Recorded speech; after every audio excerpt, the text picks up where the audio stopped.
Welcome to the newest episode of Through the Garden. Tommy, Alex, how we doing? Tired. Whatever. Judging by the silence, I know you guys must realize that there was snowfall in Illinois today. Yeah, The first one of the year. calendar reads November. Yep. We're a week away from Thanksgiving when this episode drops. So you know what that means. It means the Bears have once again blown a game where they were in position to kick a game-winning field goal. We saw it in 2014. We saw it in 2018. And we saw the joys of it this past Sunday. And honestly, before I open the floor to you two, I do want to commend our group chat on Sunday because I think we held strong. There was a brief period of time where we're like, oh, these Bears might be pulling us back in. But we all held strong. They tried. Yeah, they tried. In that moment, that's when I actually faded the Bears. Got the Packers live money line bet. I think it was like plus 140. So I made some money because once again, a field goal ends in disaster. And with that, I open the floor to whoever wants it first. I'll go first. So the Packers scored the touchdown to take the lead late in the fourth. And at that moment, I was with some friends and I said, okay, this is how this is going to go. If they get the 2-point conversion to go up by 3, we're going to make the field goal and then lose in overtime. And then if they don't get the 2-point conversion, we're going to miss the field goal. And lo and behold, lost the field goal. We put the ball in the wrong hash mark for our kicker. Matt Eberflus chose not to get any closer. And what do you know? The Bears lose another one after Caleb Williams takes them down the field to put them in position to win a game. So, copy, paste, next chapter. Like, here we go. That final drive, it reminded me both of the double doink game and the game against the Chargers, where the scenario was pretty similar. Wrong hash, didn't run plays to get any closer.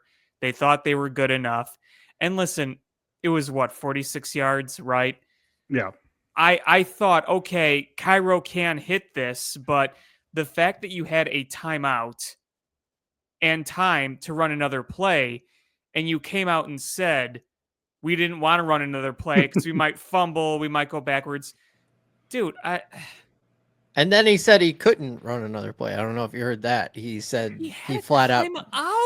Well, he said he didn't. I don't know if you heard, Alex. I can try to find the clip, but he said he didn't. So he had and Matt Floor and Jordan Love are dancing on our graves again at Soldier Field. Matt Floor 11-0. Yeah. I almost cried. I hate that you're still I know a little bit, but because this is the best I've ever taken a Packers loss. Yeah, I made money because I knew it. So, I knew it. I didn't let myself buy in completely. I bought in a little bit, but I didn't let myself listen. I wasn't hyped thinking we were going to go on some win streak, that everything was fine. I'm just so tired of losing to them. And I know a lot of Packers fans, and I'm like, though they didn't really give me shit this time.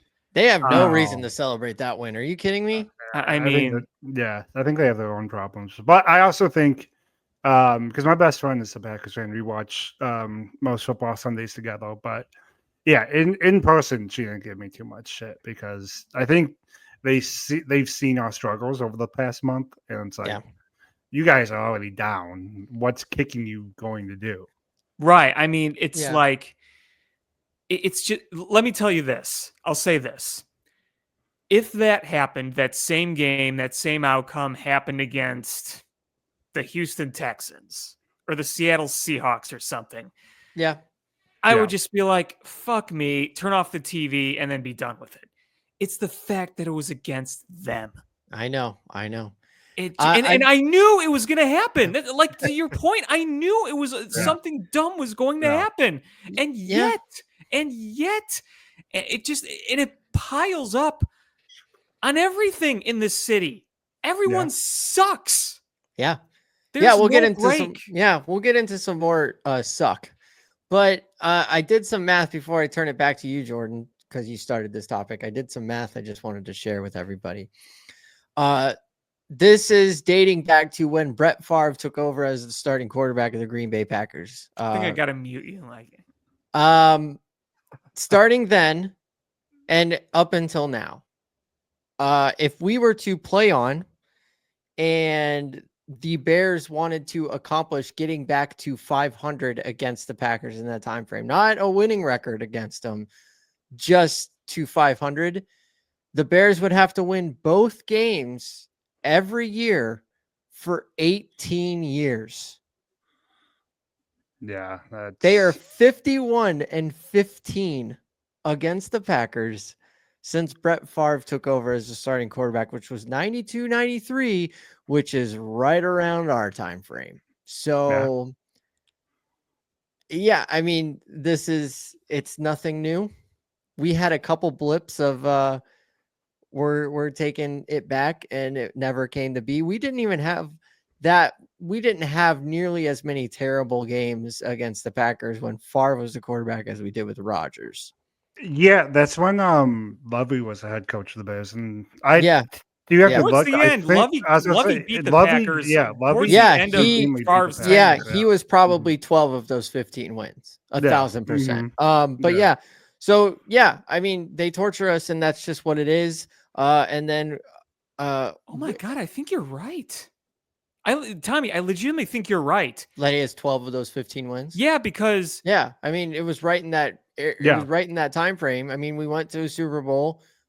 We were pretty good otherwise. Oh no, wait. There were a few in the late 90s before Lovey. In the early 2000s, not many, but there were a few. Yeah, I bet he is a lot closer to double digits of those 15. Oh than we would really think. Yes. Yeah. He's probably 7 or 8. You know. Yeah, of the recent Bears head coaches, there's no doubt. Lovey he's the only. Well, yeah, I mean, he's the only one. Matt Nagy. Matt Nagy won one. Matt Nagy won one. John Fox won one. Trestman went 0. No, Trestman won one. Did he win one? Yeah, he won that game where I beg your pardon. Which, Shane by the way, McClellan broke his collar. Rodgers' collarbone. Yeah. Oh yes, that's right. Did you guys watch the Grey Cup at all? Because their passing coordinator might be our next head coach for all we know. So we should probably keep an eye on I did see the highlights. Yeah. Speaking of coaching, I do want to go to coaching. Good. I know. There were 2 games after the Bears and Packers game that immediately exposed Matt Eberflut's cowardice. The first one is the Buffalo Bills and Kansas City Chiefs. Josh Allen and the Bills are driving the ball. I think at this point they had 1-point lead, maybe 2-point lead. Regardless, the point is it was a 3rd and short rather than just kind of eat the clock. They put the ball in Josh Allen's hands and they're like, yo, we got them on the ropes. Go win the game. Super Bowl contender versus Super Bowl champion. What a difference. And tell you what, that Bills team is fun. That Bills team is fun because on that 3rd down, Josh Allen scrambled for a touchdown, dagger right in the chest of the Chiefs.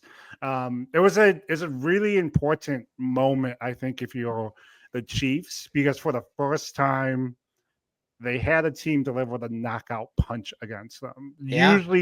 Usually teams against the Chiefs do play it cautious in that situation. Like, let's, think about field position, trying to get the best spot for the field goal. We've seen how that script ends. That script ends with Mahomes on a game-winning drive. Not this time. Allen delivers the final knockout to the Chiefs. But most importantly was the Sunday night game with Jim Harbaugh and the Chargers against the Bengals. I know. Harbaugh. He who, if you work in the hall, if you work in between the halls at Hallis Hall, you can't mention him because he's a boogeyman. Yeah, I feel like I've heard that name before. Jim Harbaugh. Well, yeah. You see, the Bears actually didn't hire him in Oh, January, okay. Yeah. but they didn't hire him because he was a head coach in Michigan. Oh, yeah. Okay. Yeah. Yeah. Now yeah. So we could have, but we were like, nah, he Because coached he was a head Michigan. coach in Michigan. He's definitely yeah. not going to come to the NFL. I get Right. it. I get it. Right. Yeah. And then he did. And then Okay. and All then right. he's no Yeah. longer Yeah. the head coach in Gotcha. Michigan. Because Okay. here's Yeah. the thing: when you actually call someone and you're like, "Hey, you might be the head coach of Michigan. But here's How a would you like?" bag of money. Yeah, here's a bag of money. How would you like to be the head Well, coach of Jordan, our team? isn't there a rule against that? See, there might be. There is if you're talking to a head coach on an NFL team. Uh-huh. But when you're talking to a head coach in a college, you can call him whenever you want. Oh, interesting. Okay. All right. Yeah, but Yeah. according to Ryan Poles, he was a head coach of Michigan. Gotcha. They'd Gotcha. never Yeah, would. You know what? Credit to Poles for knowing that there was a rule that wasn't there, but still didn't want to break the rule that didn't exist. So credit to I him. know. George And McCaskey That's a would nice guy, never- and that's what we like in Chicago. We like nice guys in Oops. leadership positions. too. He would never, Uh, ever hire an alpha but- coach. Never. and This the is fun. craziest part about watching Harbaugh and the Chargers is for all the slander that the Bears try to put on his reputation in terms of being this boogeyman, being this alpha, being this demonstrative figure. Look what he's doing with the Chargers. He's turned Justin Herbert, who was a phenomenal quarterback before Harbaugh got there, he's turned him into a top 5 quarterback. But I want to go to the end of the game. Chargers raced out to a 21-7 lead. Joe Burrow, by the way, phenomenal season with the Bengals. Just no supporting cast. Dude, I feel so bad for him. I know. I don't know how it's happening. I know. He rallies the Bengals back to the lead. And the Chargers are in a position, kind of like the Bears were against the Packers. They could manage field position, kick the field goal. They could just clock it, get it all the way down to 2 seconds, call your timeout, kick your field goal. Ask the kicker where you want the ball. Right. Put the ball where he would like the ball. But here's the thing about that. They didn't leave it up to fate. Their offense was driving. Harbaugh's like, hey, we got time for one more play. Let's hand it off. Dobbins took off for a touchdown. But wait, there is more because, like you were saying, Joe Burrow is on an insane heater right now. He managed within seconds to get the Bengals into Hail Mary positioning. You're thinking, Hail Mary positioning. As a Bears fan, we've seen this before. You don't call a timeout. Your defense is set up and you don't make the stop. But wait. It's the most important play of the game. Harbaugh has a timeout in his pocket. And what does he do? He uses it. Oh my God, what an idiot. He uses it. But don't you know that if you don't use a timeout in the game, you can carry it to the next game? See, I think that's where the wires are getting crossed.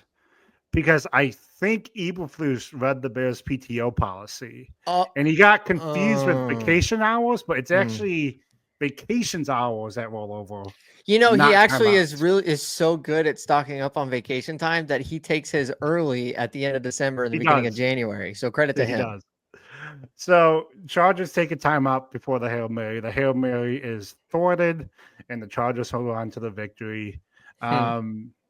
So within those 2 games, you have 2 coaching examples of the league studying everything Matt Eberflus has done wrong. And be like, we're not doing that. Here's what we're doing. And it works. So Matt Eberflus, I'm counting 1, 2, 3, 4, 5 times in his coaching career with the Bears, has had more than a 90% chance of winning a game and then didn't.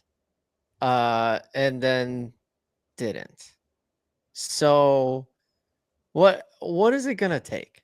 Like, does he have to like actually murder someone for them to fire him? I don't know, because there is still the sickening feeling that if they win 2 or 3 more games, They're gonna keep him. They're gonna keep him. If they win 1 division game, he stays.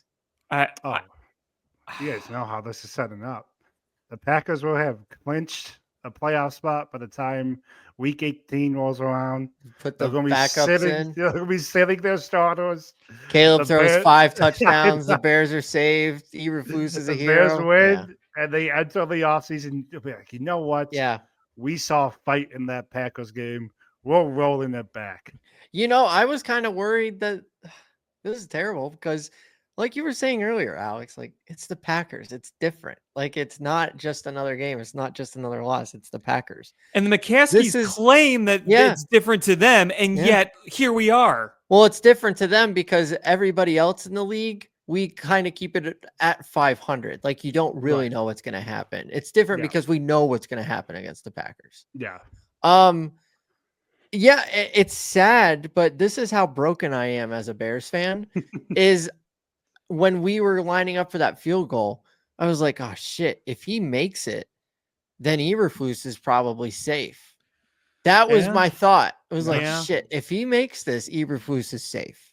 He I think Rex regains Ryan even credibility. said something like that on television. He's like, hey, listen, your guy drove you down the field and you didn't give Matt Eberflus a feel-good win. That's got to be a win for you guys. And I'm like, I get it. I do. I hear what you're saying. My Yeah. brother said it on Twitter. Yeah. In reality, it's probably true. It still was a gut punch at the time. But, Yeah. I mean, yeah. But that's how broken I am, is like the Packer part made it worse. That it would have made it worse if we beat the Packers. Like that's how broken Right. I am. It was Right. like, That's because true. Yeah. I said at the beginning I said before the season began that this was our Super Bowl. Like we have to beat the Packers. Remember, I said that. Yeah. Remember that. And they did so well at breaking me like I've never been broken before that, to the point where I made the Packers my survivor pick this week. yeah. Like Good that's call. where I was. I was like, oh, this is going to be the easiest survivor pick of all time. I told my brother-in-law, because it's just he and I left in this pool. I was like, they're either going to get blown out or it's going to be a heart wrencher or a heartbreaker. And that's just what it is. But it's one a of the two, yeah. guaranteed L. And Yeah. then the kick missed, or the kick got blocked, whatever. And I texted him. I said, I told you, it's the easiest survivor pick of all time. Yeah. Well, Yeah. So here's the thing. As Bears fans, we knew when the Bears lined up for the field goal, something bad was going to happen. Why it's also an indictment of Matt Eberflus is the Green Bay Packers knew once the Bears lined up for a field goal, something bad was going to happen. Because you know why? Matt LaFleur said it right away post game. They identified a weakness in the Bears field goal unit, and they exposed it. Yeah. And we're seeing this confirmation each and every Sunday of the head coach that's on the opposing sideline running circles around Matt Eberflus. And in one scenario, it would be fine if that happens. Eberflus comes out and be like, you know what? I saw the tape, hand up. We did that wrong. He's not even doing that. He's doubling down on stuff that's been proven to be incorrect. And he's going into these Monday press conferences that happen in the middle of the day saying, we will look at it. You're telling me that there are 31 other coaches in the NFL that aren't looking at the tape on the plane home, or like Sunday night, Monday morning? You can't find 3 hours as the head coach of an NFL team to watch the film? We're going to look at it. We'll look at it. What are we paying you for, brother? Like, this is... that's all I can muster up. That's Yeah. truly all I can muster up in these situations. And Chicago sports is run by a lot of small men, very small men that would rather stroke their ego, not own up to anything, and they'll be like, we'll show you, instead of actually, succeeding, unfortunately. And listen, to be an NFL head coach, there is a microscopic pool of people who are capable of it. And clearly Matt Eberflus is not in that square. He can be an assistant, he can be a good coordinator, but not as a head coach. And, on the surface, that's okay. You know, there are so many great coordinators and coaches out there that aren't meant to be a head coach because it's really, really hard. But the Yeah. fact that this organization continues to enable it, and that the McCaskies never want to hire somebody that's going to try to oppose them, go above their head, or do anything that goes against their way of football. They Yeah. are the softest organization in the NFL, and they continue to be. And they mentioned it today on the radio, and I do wonder, are they still shell-shocked by Mike Ditka? Do they not want another Mike Ditka type maybe, situation? Well, that's yeah, you're 1,000% right. I haven't listened to the radio in a while. I've kind of been taking a break from sports media in general, just because like So I have can't, I. I just happened you to know, hear it bad thing, yeah. today. like my the sports car. media is us, Yeah. which is pretty bad. But you're absolutely right, because they run this team like it's still the 80s. You Yeah. know, Yeah.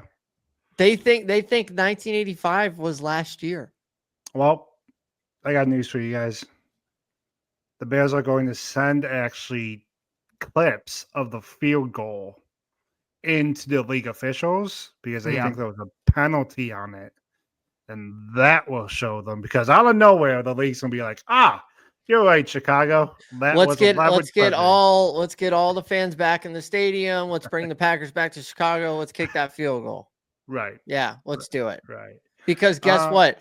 You could give them a million tries at that field goal. I promise you they miss it a million times. You know why? Because that's what happens when the Bears play the Packers. Safe bet. It's I just do. Unbelievable. Do you want to close the chapter on the Bears and Matt Eberflus? I want to close the book on the Bears, but go on. The big ass book. Tommy's gonna slam that I told cover. you, I've said it before, like a couple weeks ago. I said cancel the franchise and give us an expansion team. No, that's true. I do want to close the chapter because there was a success for the Bears on Sunday, but the success is also an indictment of Matt Eberflus, because here's the thing. In game one, as an offensive coordinator, I just think Thomas Ron did a pretty good job. Yeah, I agree. I mean, like you said, it was game one. You're not going to work miracles, but they scored for the first time all year in the first quarter. Yeah. Incredible. It took that long. The operation just looked clean. I don't want to be a Debbie Downer, but compared to what it was, you can't get much worse than that. So I don't know. Whenever you say it can never get worse. For anything was going to be an improvement from what we saw, but it did look better. It did look better. And Caleb looked so much better. Confident, comfortable. You had a moving pocket. Was it perfect? Hell no. Nowhere near close. But again, we are 10 games into Caleb's career. Everybody calm down. Like, okay. I think, and honestly, if we're talking about Caleb, I think if Jaden Daniels doesn't have the padding of his first few games in the NFL level, I think there would be a lot more eyes on him struggling. Whether he's injured or not right now, he's not playing the greatest of football right now with the Commandos. It just goes to show you that for a rookie quarterback in the NFL, those ebbs and flows. The last 3 weeks prior to Sunday were disastrous for Caleb. Whether Sunday's success was on Caleb, whether it was on Thomas Brown, a little mixture of both. It has to be a mixture of both. Yeah. I just think in general, when we were watching Caleb go up to the line of scrimmage, it wasn't discombobulated. Right. He knew what the calls were. He knew what the protections were. And we saw a functioning offense moving the ball with a relative amount of success throughout the game. Was it perfect? Far from it. But it was a step in the right direction, which I, again, have to point out. Last January, Matt Eberflus interviewed both Thomas Brown and Shane Waldron. And Sunday's game was just more confirmation. There's no way Shane Waldron beat Thomas Brown in an interview. Well, I mean, this brings up several points I have. One is Shane Waldron seems like a nice guy, and everything, nothing personal against him. but it was so obvious that the Right. players were not gelling with it. They were talking about the practices. You saw the frustrations on their face. It was so clear that this was unsalvageable with Shane Right. Waldron as the OC. And the fact that they were originally going to move him and then they talked to the players and they ended up parting ways with him. I mean, that says a lot there. And listen, on Sunday, you used DJ Moore, you used Cole Kmet, you had a moving pocket, you saw a more competent Caleb. And this to me, it's not like saying, oh, you just brought in Mike Shanahan to run your offense. It's not like that. It's a closer comparison to me would be like Bill Lazor calling the plays late in Trubisky's career, where you didn't get like a stellar offense, but you got something that functioned where there was clearly a difference in the quality of what you were seeing. But with the rest of the year, right now it's really about developing Caleb. Right. And there is one more point I want to make kind of separate from this before we end Bears talk is I'm not saying they're going to win Sunday, but I do think this game against the Vikings at home is very winnable. I felt I the think so, same too. way. I felt the same way, Yeah. and I think it's because of how I still trust this defense. I Yeah. still trust the defense to, at the end of the day, hold teams under 20 points. I'll let you and- finish your point. Yeah, I trust them to hold teams, especially teams with wavering at the quarterback position. Jordan Love did not light it up. Jordan Love has yet to light it up, quite honestly. Sam Darnold, it was a cool start, but we're starting to settle in with people figuring it out, right? Yep. And that is the reason why I was starting to feel that way. But I'll go back to the offense. The offense did look a lot better. I did notice a lot more fight in the players, like wanting to tough it out for a couple extra yards. And so far, the best moment of the game, Braxton Jones just pancaking an SOB. That was good. That was good. I mean, that was awesome. So, and look, Shane Waller, too nice of a guy. I mean, Keenan Allen said that. The thing that I really liked, and the thing, maybe this is my psyche or whatever, the offensive coordinator in the booth as opposed to the sideline. I feel like that is such an advantage, and I don't understand why more people don't do it. Why doesn't every coordinator do that? That's what I'm saying. It was like, well, as the coordinator, I want you to see the entire field. Yeah, and that's why that's just me. That's just that, and that's been an issue with Eberflus. Going back to Luke Getsy, they view the offensive coordinator being put in the booth as a demotion. Right? When all the stuff was going on with Getsy, one of the things was like, oh, well, do we have to move him to the booth, as if that was a detriment, when I think we saw on Sunday it could be a very good thing for an offensive coordinator to have the higher level view of the field. Yeah. Just to fully know what's going on with the offense, how it looks against the defense, and see matchups. So, yeah, I'm a huge fan of coordinators in the booths. Yeah, me too. I didn't understand why that was frowned upon either. They're the same level that the club seats are on, and you got to pay a bajillion dollars to be in the club seats. So, I don't know, whatever. Yeah. Well, we don't have to talk about it, but I think that they do have a chance on Sunday. Yeah, and I think, being at home, if you get a bit more stability from, your offense, the defense, it's just so banged up right now, and I do think that not stopping the run is a very big issue with this team. Yeah. But again, and I'm not saying I'm going to put the house on the Bears, but I just think that before you play Detroit, who's probably going to blow you out by a billion. It's going to be bad. Yeah, that's going to be 40 nothing at halftime. Yeah, that's going to be bad. But the Vikings, it's a winnable matchup. So, I have a question. What do you guys think the betting line is for this game, if you don't know it already? I don't know. I would say. Oh yeah, I don't know. I would say maybe Bears by 1. Bears by 1 for Jordan. What do you think, Alex? I know Vikings by. I'd say Vikings by 0.5. So Vikings by a half a point, basically a pick 'em, and you have the Bears favored by 1. Yeah. Actual retail price. The Vikings are favored by 3.5. Wow. Yeah. I You mean, figured, yeah. okay. I mean, if you look at the records, sure. Yeah, we'll see. And That it's a little. Vikings 8-2 doesn't really make much sense to me. It It reads doesn't as feel like an 8-2 team. no. It reads as their one loss when they started 2 years ago with like 8-1. It's like, nah, that team's not that good. And Yeah. to your guys' point, we're seeing the shine come off of Sam Darnold the past couple of games. Their offense just looks clunky. Yeah. Here's the thing: they have the league's best defensive coordinator. Yeah. And if we Oh, they're open gonna up, be blitzing all day. well, if we open up Sunday's game with an unchecked blitzer stacking Caleb Williams like we did last season, I might lose. RIP, bro.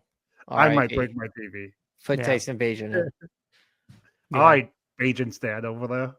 I'm just trying to save Caleb's life. Yeah. know. Yeah. Oh my god. Yeah, that is the one thing obviously Yeah. that does worry you. And Like me if some he Nick gets if he bootlegs. takes one more like blindside hit, like call it for the year. Let's try again Yeah. next year. Yeah. Yeah. honestly Awesome though, defense to like open up. this is gonna sound effed up, but if Caleb Williams went down and you put Tyson Bajan in there, then there's absolutely no reason to care or watch. Oh, 100%. And you could just yeah. lose out. I don't even want to watch on Thanksgiving. Yeah. Oh, neither Because do I. it's no. gonna They be won't- yeah. so bad. It's gonna Yeah. be so bad. And well, no, let me start that sentence over. I don't feel bad, but the amount of years that it was a tradition to just watch the Lions lose on Thanksgiving, and now they're like, we're gonna beat the crap out of you, and I'm just like, okay, like, Yeah. great. Pretty much. I don't care. Yeah. Exactly. Yeah. It's Yeah. gonna be ugly. Let's pivot from Bears. We had, fun misery talking about that. The Cubs were in the news the past couple of days. Yesterday was the deadline to add prospects to your 40-man roster to protect them from the Rule 5 draft. We saw some procedural moves from the Cubs as they DFA'd Adbert Alzolay, who's going to be rehabbing most of the 2025 season from Tommy John surgery. They DFA'd Brennan Davis, who is probably still dealing with a back injury somewhere. They added Owen Casey and Ben Cowles to the 40-man roster. Casey, of course, is one of the top outfield prospect. Cowles acquired from the Yankees in the deadline deal. We'll Mark get Leiter to Jr., the right? yeah, Mark Leiter Jr. for the Yankees. We will get to those moves, but today we saw some more moves of more impact, or I should say consequence for the Cubs to their major league roster. The first move was a trade with the Cleveland Guardians.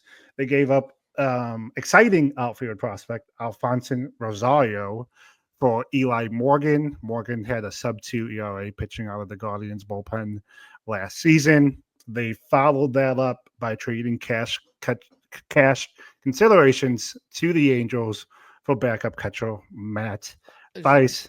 Don't disrespect him. That is our starting catcher. Damn it.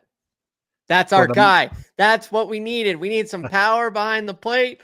The season's saved, boys. I had a blow dart with a freaking range to reach Tommy's place. What a joke, man. What a joke. People are out here fighting for Juan Soto. We're like, hey, guys, look what we did. Believe me, we will get to the Juan Soto. I do want to say when it comes to Matt Vice, look at the free agent options. Look at the trade option. Like that. Well, I know, but catching addition isn't. Well, it had to be something. I knew it wasn't coming. It's but your like, it's Christian Bethancourt. Right, That's all yeah. it is. Like, my point is, who cares? Like, why is this even a thing? Who cares? Well, catching sunk the Cubs offense in April and May. And what does this do to fix it? Well, I'm just saying there's multiple items on the to-do list in an off season. If you do your lesser move first in this situation, then we get the reaction of, oh, wow, that's all the Cubs are doing. When in hindsight, it's not really a move of consequence. It's an organizational depth more than anything. But it's the marginal move point of Yeah. the season. I mean, yeah, it's yeah. But I want just- fireworks. well, you're not getting on with the Cubs this I offseason, understand so- that. I know that we're not, but I can still want. When you were walking around the store with your parents and they were like, "Can I have candy?" and they said no, did you just stop wanting candy? I did No. because that wasn't what an intelligent spending. analogy. That is one of the funniest analogies you've ever made. Just because like you're talking about something so innocent of wanting candy, but with so much like anger and frustration in your Well, voice. I want one soda. Yeah, we Well- all do. It's funny you say you mentioned Juan Soto over And the you past. know your mom has $1 for a candy bar and she's I know. still saying no. Yeah, that's what Tom Ricketts is doing to us right now because over the past 2 weeks, owners across Major League Baseball are lining up meetings to meet with Scott Boras and Juan Soto. Not at the point where they're taking offers, more so just registering interest, seeing where the fits are. Tom Ricketts was at a recent fundraiser talking about Juan Soto. And in his truest George McCaskey form, he's like, I'm not involved in the baseball operations. I'm a fan. But I did want to read you a quote because I laughed after reading it because it's just perfect, and I'll explain why. So here's Tom talking about Juan Soto and a potential contract that he might get. My perspective is that you get all the resources you can over to your baseball guys and let them allocate. Obviously, there are some players out there with 13-year contracts. We don't have any of them at the moment, but some teams do that, and some teams' general managers thinks that's a good use of resources. Some teams try to allocate those resources in a way to get more for that and less exposure to long-term contracts. I'm laughing because in the same breath as saying that's Judd's decision, Tom is outlining why it's not Judd's decision because Tom doesn't want to do that for his organization. Judd probably doesn't either, but it's just comical that in an off season where teams are racing to express interest in Juan Soto, the Cubs can't wait to tell whoever will listen that, hey, you know that whole Juan Soto thing? We're good on that, fam. We're staying on it. And well, you know what? Credit to Tom because I mean, watching the World Series this year, nobody in the World Series had a 10+ year contract, right? Oh, wait. Both teams had one on their okay. All right. Well, all right. Maybe next time. Whatever. This is they've drawn their line in the sand. That was sarcasm. Sorry. I know. I know. Okay. No, yeah. All right. I know. For the podcast listeners, that was sarcasm. I think I saw a little crazy twitch in the middle of that sentence. It's Yeah. just yeah. Well, look, it goes back to the summer of 2018, where does. Theo had all the chips lined and was gonna get Bryce Harper to Chicago, and then Tom, Mister I don't get involved in baseball, said no, scrap it, go get Daniel Murphy and figure it out. That's what happened, and Yep. we've been downhill ever since. Yeah, no notes. No notes. That's pretty much been it. Yeah. It's just so comical to me that here you have a generational player, a player who can literally change a game with one swing. We saw it in the postseason, and the Cubs was just like, nah. Yeah. But I do want to go to the contract aspect of it because here's why it's so flawed. Not sure you guys saw this recently, but the Dodgers put out some messaging around contracts, around Otani's contract, but also the revenue it generated.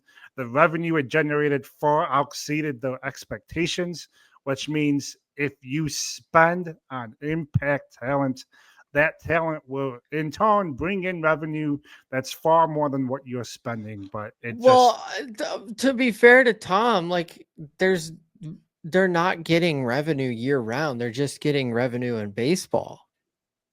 Oh, wait, hang on. There was a football game at Wrigley last weekend. There's And another then, one next wait, there's weekend, another too. one next weekend too.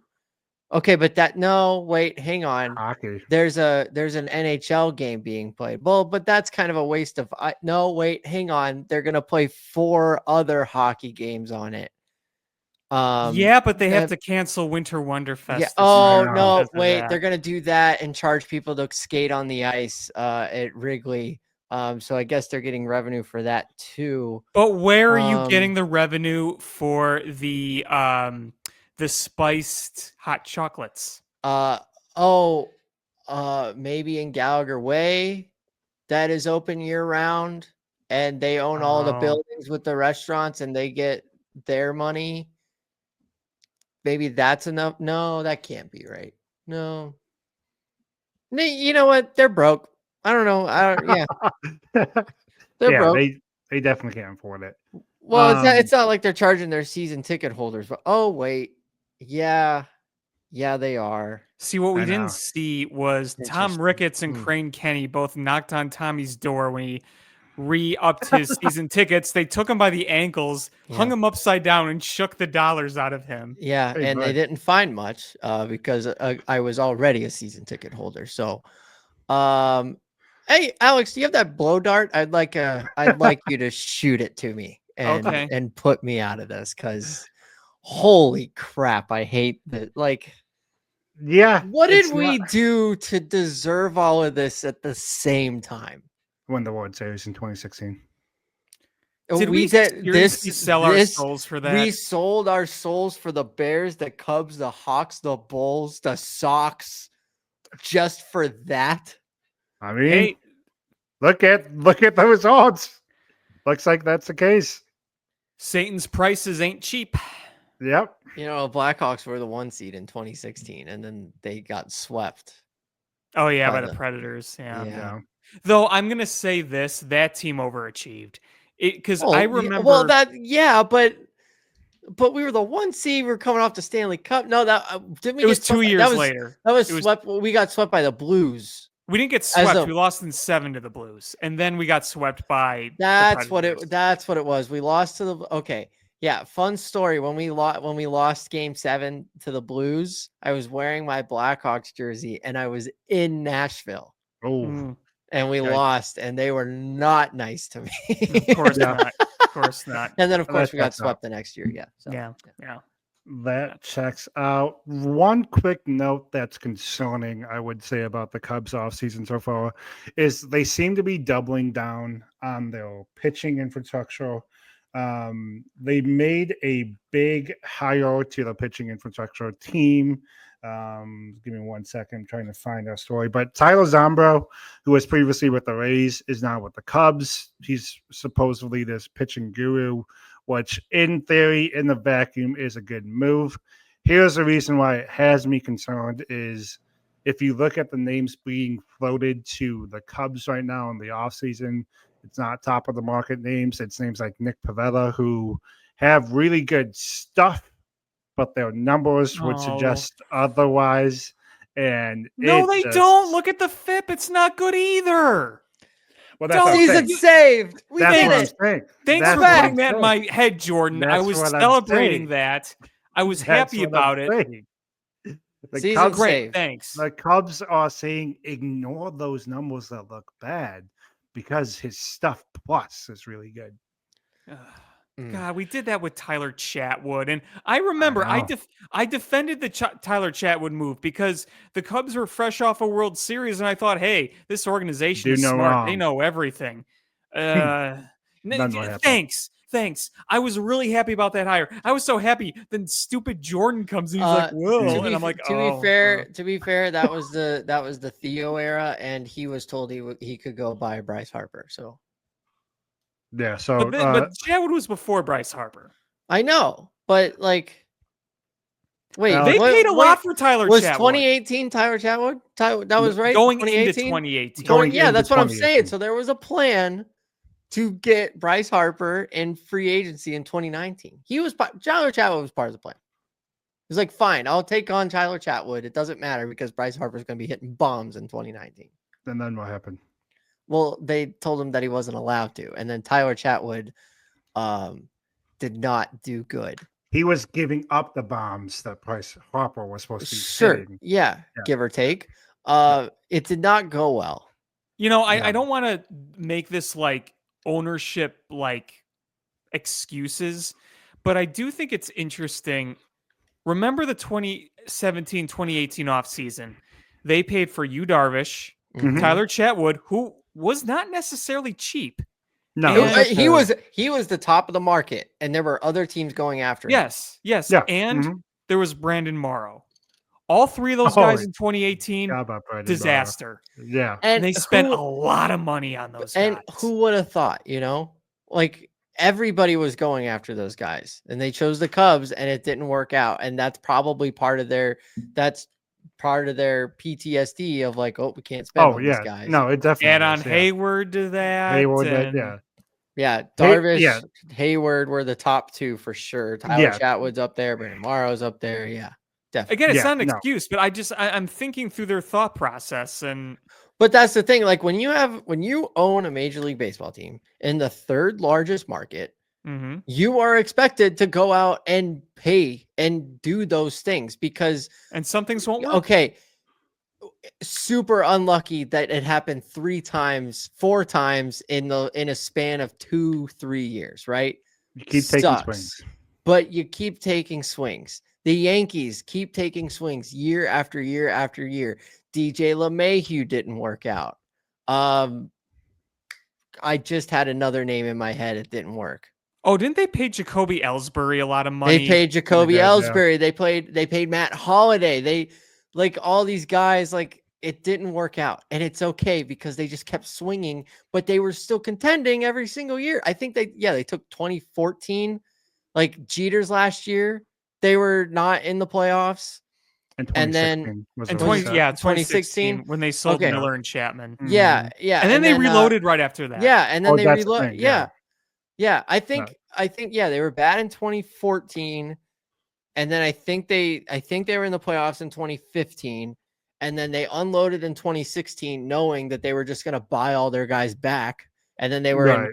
ALCS in 2017. They were in the playoffs in 2018. They were in the playoffs in 2019. They're like, because they're the number one market and the Dodgers are the number two market. They're in the playoffs every single year. And then you get the Cubs and they're not. And then you get the Phillies and they are. Like Red Sox, they're in contention too. Wow. They've been victims of a badass, awesome division lately. Like they have to play the Orioles and the Yankees and the Blue Jays like every single week. So, man, It's okay. We got Tyler Zambro on the pitching side. And if the Red Sox were in the NL Central, they would have 100 wins. Think No. about that. They would be the Chicago Cubs. Not to make jokes about Tyler Zambro, I really do think the hire was a really good hire. It's just funny that for a team that's been doubling down on pitching infrastructure so far, that's been the biggest move of the offseason. But hand up, I do think that's a really good addition to the organization. Mhm. For the Bulls, I don't have too much because again, Kobe White just hurt something, but he came back in the game and he just did a cool breakaway. So I think he's okay. That's They're your the Bulls. team in the city with a good offense. Yeah, I was about to say. Don't have too much, but here's why I want to mention them. They are fun bad right now, in part because Nikola Vucevic and Zach LaVine, they are playing some of the best basketball in the Bulls uniform. And that's the thing I wanted to mention. Zach is being a good little boy right now. He's being a company man. He's saying all the right things. He's playing his best basketball, and it's going to lead to him getting traded in February. Can I say something? Go for it. No. I like I'm Jordan's sorry. Go ahead. I like Jordan's answer better. Of course you did. I don't want to trade Zach. Do you? Whoa. I'm starting to Oh. fall back in love with him. Oh my God! This is Thomas. And I'm starting to fall back in love with Vooch. Tom, And You know I know that we're a middling team and we're going absolutely nowhere know- and we have to trade them. I understand, but they're just fun. Tommy, I know. They're not winning anything meaningful. They're gonna trade them. They're gonna get great value for them, and I'm gonna be thrilled. I promise you, I'm in on them being traded. I'm just saying where I'm at right now. It's like Tommy. the end is coming, and you're getting the I don't want it to end, but No, it's the Tommy. best. It's gonna be for the best. It's gonna be okay. You need Olivia Benson in your life because you sound like one of those spouses in Law and Order SVU whose husbands, put on a nice act for a couple of days. They say all the right things. Like, I won't do that again, baby. I'm sorry. The very next day, these are the same I'm violent sorry. men. Did you just? We might have to take that out. What? We might have to take that out, but we got Alex making fun of hurricanes. We got you with whatever that was. I'm the only one left that has any bit of care. Yeah. You just said that you're gonna miss Zach LaVine. Woo, Zach LaVine. That's true. I'm not gonna miss him. Yeah. 20 points at halftime. He's doing all of Zach LaVine things. I know. Well, what are we gonna do? How are we gonna fix the Bulls? Oh man, we could go a whole nother hour with that. You're gonna trade value, get as many draft picks as you can, pray like hell you win the lottery, and then you go from there. No. Can you imagine if we got within a span of like 2 years, Connor Bedard, Caleb Williams, and then Cooper Flagg? What's and it left? all goes to waste. What's left? What's left? Yeah, and then the Cubs sign Juan Soto. Can you imagine? Oh well, We're I can't imagine. so back.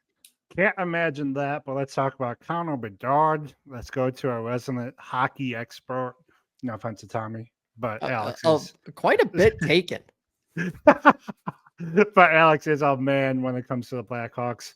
Alex, it seems like Bedard is on a little bit of a struggle in terms of scoring goals. What are the Hawks doing in terms of trying to get him going? Well, sometimes I think he will pass up a shot to, try to get the puck somewhere else. And I feel like there are times when you want to see him be a bit more aggressive. And, sometimes that's just how youngins learn. But my concern right now is the team just doesn't look like a functioning unit. It's very, very out of whack. And nobody expects this team to win a lot of games, okay? They don't have the talent to be a high-scoring Stanley Cup contending team. But when your lines are as jumbled as they are, and you see the frustration on Connor Bedard's face, it kind of reminds you of when you looked at Caleb Williams around Shane Waldron. The frustration was clearly there, and there's the chemistry and the sync just isn't in there. Now, what I can say is you're seeing better and better things in Rockford with guys like Frank Nazar. I think it's almost time to bring him back up to the NHL. They need after last night, you got to start bringing some of these guys up. Yeah. And I mean, listen, nobody is saying that you're going to fire Luke Richardson, bring someone else, everything's going to be hunky-dory. No, you're not going to bring prospects up. They're going to suddenly turn into a Stanley Cup contender. No, but what you want to see is just a regular functioning unit. And right now you're just seeing a line blender right now. And you have these periods where you're so heavily outplayed. It's not even funny, because the Blackhawks goaltending is holding their own. Like they are doing incredibly. They're doing job. So good considering the amount of defense not being played. Exactly. And that's when you see guys out of position and they're not taking care of what they need to take care of. They're not connecting where they need to connect. And, you want to see Tyler Bertuzzi doing a little more. Teuvo Teravainen got off to a really good start in his return. It's kind of cooled off a little bit. I mean, right now, you're seeing guys like Jason Dickinson do pretty well. And, he's been good since you brought him here. But there's a lot of things that are just kind of messy right now. And sucks to say, it's boring. They don't score. It's just boring. Very lackluster for sure. Yeah. And tomorrow, which I guess this is coming out tomorrow. So tonight, Panthers come in. Defending champs come into the United Center. You think that's going to go well? I don't. Watch the Hawks win like 4-1 or something. Look, that's what I'm obviously going to be rooting for. I'm going to be watching. I'm going to be hoping, but at least we have the beautiful Winter Classic jerseys to look They are forward to, nice. because holy crap, do those sweaters look incredible. They look good. They look very, very I good. wish they weren't $280, but they look great. You knew that they were going to be $280. Well, that because they know merch is- that idiots like me want one. I'm not Yeah. going to buy it because I don't have any money, because Tom Ricketts stole all my money. him But and Crane Kenny literally I know. came into your house. it's true. It's You true. were just sitting there on the couch, content, and then all of a sudden, boom, boom, boom, boom, boom. You go to the door, and there they were. Yeah. Yep. Yep. That's exactly what happened. Let's open up the junk drawer before we get out of here. We've been talking about junk all night, brother. I Yeah, know. what Let's open junk up the is junk left? cabinet. Well, pretty big piece of junk, because Alex, he texted the group chat on Friday, hey, let me know when the Tyson Paul fight is. I was like, I am not watching it. I'm watching Gladiator right now, which, by the way, first time watching it, movie's kind of overrated. Don't get me wrong. Some really good moments from Russell Is this Crowe. the old Gladiator? Oh, The yeah, the Russell old Crowe one. Yeah, the Russell Gladiator. Crowe one.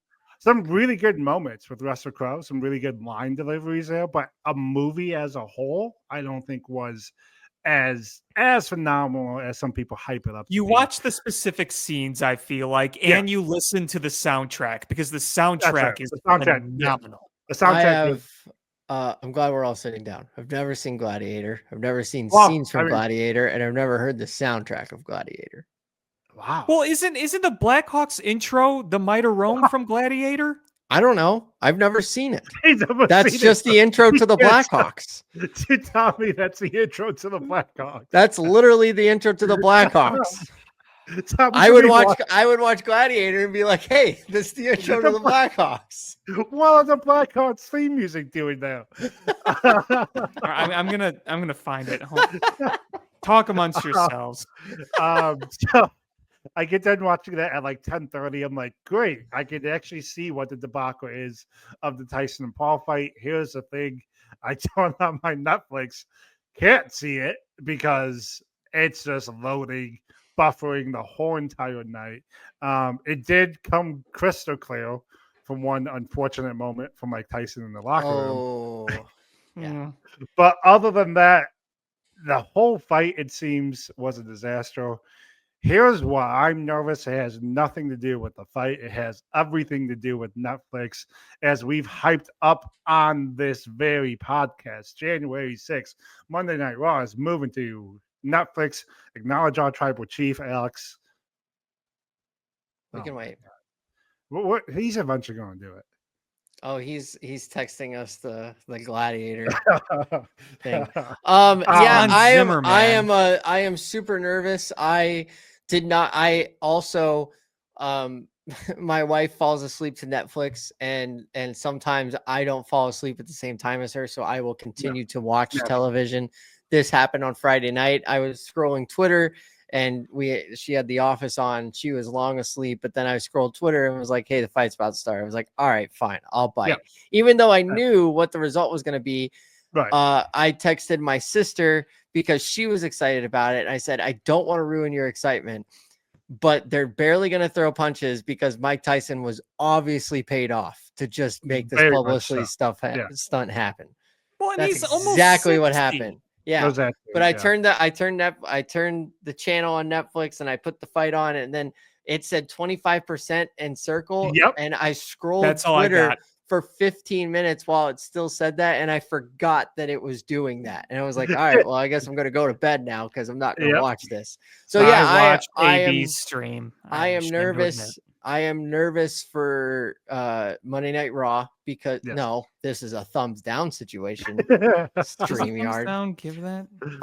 Just not. I am nervous for Monday Night Raw. I am nervous for, I believe we have a couple of football games coming up on Football games Netflix. on Christmas, yep. So yeah, the big nervous happening at Netflix right now for sure. And this was a pretty big event.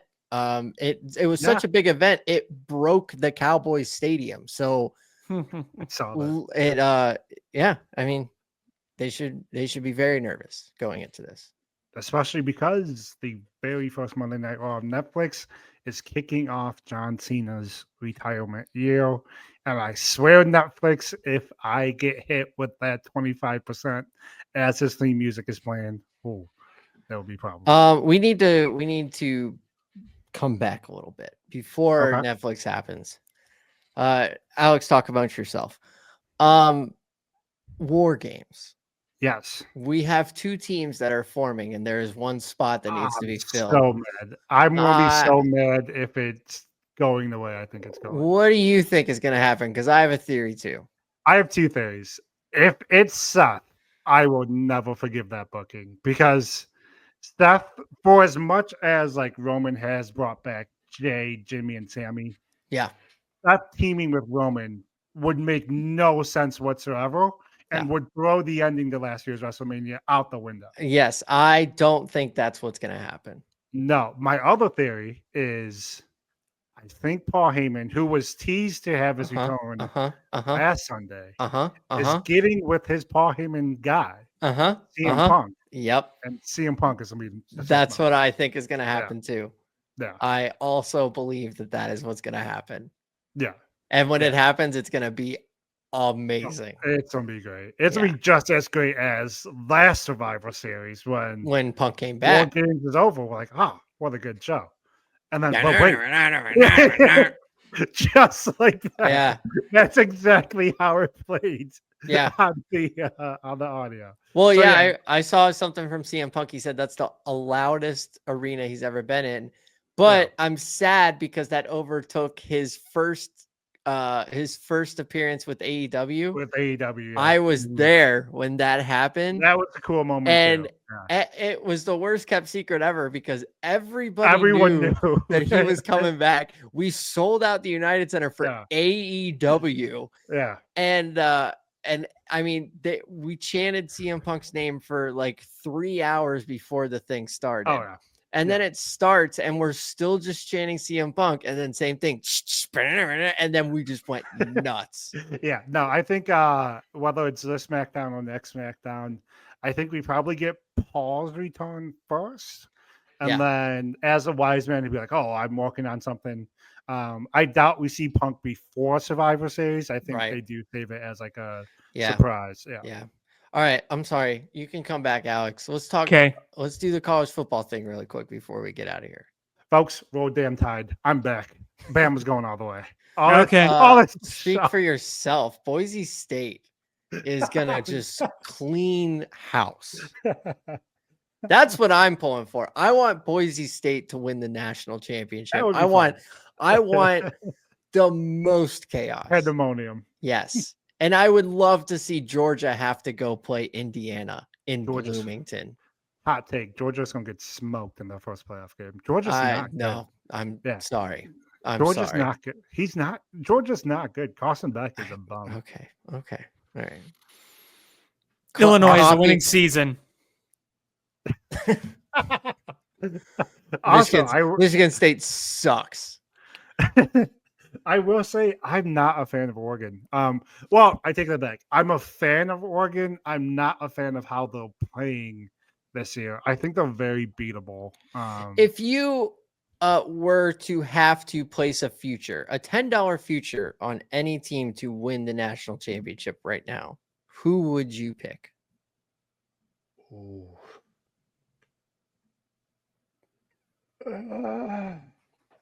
I have the odds for the national championship in front of me.